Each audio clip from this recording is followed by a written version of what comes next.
Bro, thank you for choosing this video. Welcome back to this channel, a haven for Chelsea news updates. So find a comfortable seat and grab a drink, because this time I'm presenting 10 stories about Chelsea off the pitch that you probably didn't know. I hope to reach 300 likes. By liking this video, I'm even more motivated to provide as much news as possible and as interesting as possible for you. And finally, please comment where you're from. I'd love to know which countries are watching this video. Mykhailo Mudryk has returned to the public spotlight after a long absence from the football world. The £89 million Chelsea signing appeared in a recent photo with a new look, dark hair replacing his trademark blonde.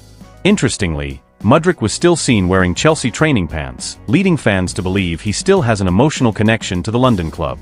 Some supporters even commented, he still loves Chelsea, and still repping Chelsea to this day. As is known, Mudryk hasn't played since November 2024, awaiting the outcome of an alleged failed doping test. He previously expressed his surprise and insisted he had never knowingly used a banned substance. In his last interview, Enzo Maresca said he still trusts Mudryk as a Chelsea player, although there has been no significant development since then. Now, with the arrival of young wingers like Estevao, Garnacho, and Jamie Gittins, Mudryk's position at Stamford Bridge is increasingly under threat. But his reappearance in a Chelsea shirt raises a big question. Is this a sign of Mudryk's return? Or just a memory he hasn't let go of? Victor Osimhen transfer speculation has resurfaced, this time after Galatasaray reportedly set a staggering €150 million price tag for anyone interested in signing him. A report from Turkish Football claims this figure isn't just a bluff, but the Turkish club's official valuation. Chelsea is said to be the leading club interested in the Nigerian striker. Osimhen recently joined from Napoli for €75 million, the most expensive transfer in Turkish Super League history. However, his performances have been truly extraordinary. In 12 appearances, he has scored 9 goals, 6 of which have come in the Champions League. This record has made Galatasaray's European campaign sensational, and has automatically boosted his valuation. Club president Dursun Özbek asserted, "Osimhen is the most valuable player in Turkey. I don't want to talk about numbers, but everyone knows his value." Interest from major clubs such as Chelsea, PSG, Manchester United, and Barcelona has also begun to emerge. Now the question is simple. Will Chelsea dare to break the world record to sign Osimhen, or will the €150 million price tag put the Blues off course? Chelsea have reportedly begun making moves to sign Crystal Palace's Colombian right-back, Daniel Muñoz. This news was first revealed by Colombian journalist Julian Capera, who claimed that the Blues had contacted the players' representatives to open initial negotiations. Although the talks are still informal, Chelsea are reportedly very serious about securing Muñoz's signature. This move immediately dealt a blow to Barcelona, who had previously made contact regarding a planned transfer in 2026. However, the situation has now completely changed. Not only Barca, but PSG have also entered the race for the 29-year-old defender. Muñoz joined Crystal Palace in January 2024 and immediately shone in the Premier League. His solid performances as a wingback have made him considered one of the best in the league. Chelsea themselves are interested, despite already having Reece James, Malo Gusto, and Josh Achimpong in a similar position. Barcelona sees Muñoz as a backup for Jules Kounde, while PSG is considering him as a replacement for the injured Achraf Hakimi. Crystal Palace are believed to be asking around €30 million for the midfielder. Is this move evidence that Maresca wants to build a squad with 2 top players in each position? Reece James has now achieved an incredible record, a full year without a serious injury. For a player once considered fragile, this is a major achievement that marks a career revival under Enzo Maresca. According to a report by the Daily Mail, sources within the club revealed that James is now showing significant changes, both in his mentality and leadership. While he previously struggled to lead due to being sidelined by a hamstring injury, the situation has now completely reversed. His consistent performance has given him more confidence and earned him greater respect in the dressing room. Furthermore, club sources also praised the work of Chelsea's performance team, who have helped James maintain his fitness through a more personalized and scientific recovery program. As a result, the captain is now fitter, stronger, and more vocal in organizing his teammates in the backline. Is this a sign that Reece James has finally returned to being the true leader Chelsea fans have long hoped for? Axel Disasi is reportedly ready to return to training with the Chelsea first team after a long period of being frozen out. This news comes directly from top Sky Sports journalist Kaveh Solhekol, who reports that the 27-year-old centre-back will undergo reintegration, although he is still likely to be released in January. Disasi was previously on the cold list alongside Raheem Sterling after a failed move during the summer transfer window. However, last weekend, he captained Chelsea's U21 team in a 4-1 victory against Reading. This performance appears to be a positive sign that management is considering returning him to first-team training.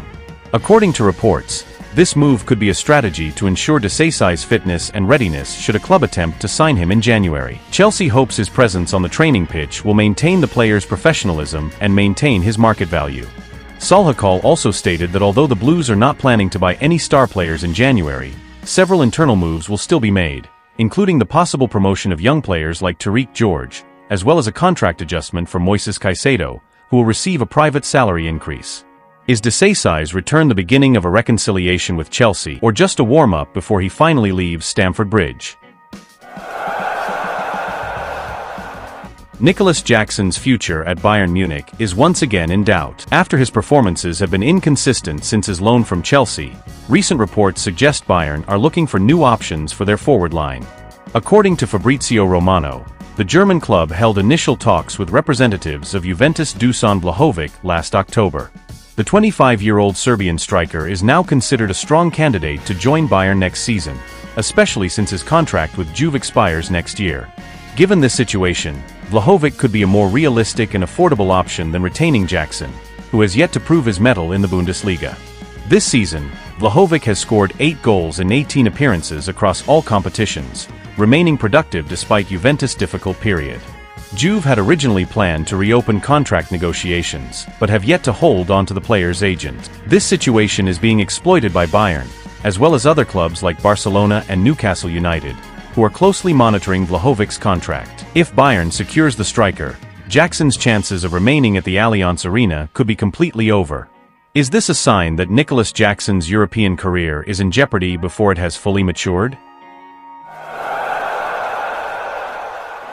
Former Chelsea midfielder John Obi Mikel gave surprising praise to Robert Sanchez, who he believes has shown significant improvement this season. In his podcast, Mikel said, "There's been a slight improvement in his game that we can see.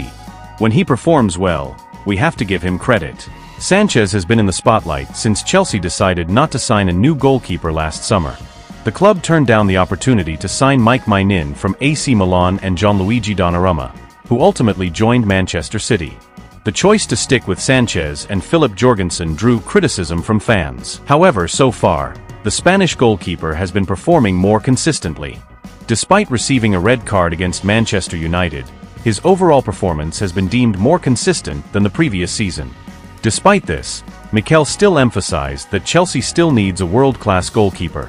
Meanwhile, the club appears to have high hopes for young goalkeeper Mike Penders, who is currently performing brilliantly on loan at Strasbourg. The question is Sanchez good enough to be the first-choice goalkeeper, or do Chelsea need to quickly prepare a successor? International football is back in the spotlight this week, and several Chelsea players will be in contention to decide their country's fate in World Cup qualifying and youth tournaments. Here are 5 key things to watch. 1. France one step away. Chelsea right-back Malo Gusto is ready to help France secure their World Cup spot. Les Blues need just one win over Ukraine in Paris to secure their place in the United States, Canada, and Mexico next year. If they lose, their fate will be decided in the final match against Azerbaijan in Baku. 2. Spain on the verge of perfection. Marc Cucurella has been a standout on the left side of the Spanish defense, which has won 4 matches without conceding a goal so far. With a goal difference of +15, La Roja needs just one more win, against Georgia or Turkey, to secure their place. 3. Tight competition in Group C. Chelsea's young goalkeeper, Philip Jorgensen, could feature in Denmark's crucial match against Scotland. Both teams have 10 points, but Denmark leads on goal difference. The match at Hampden Park will decide who advances directly to the World Cup. 4. Jamaica's new hope. Duawan Richards and his team, the Reggae Boys, are one step closer to making history. They top their group ahead of Curacao and Trinidad and Tobago, and if they win their remaining 2 matches, Jamaica will qualify for the World Cup for the first time since 1998. 5. England U17s ready for battle. Two young Chelsea players, Kizaram Ezenwata and Reggie Walsh, are part of the England squad for the Qatar U17 World Cup. After qualifying from the group stage, the young Lions will face South Korea. There will be plenty of Chelsea players in the spotlight this week. Who do you think has shown the most during this international break?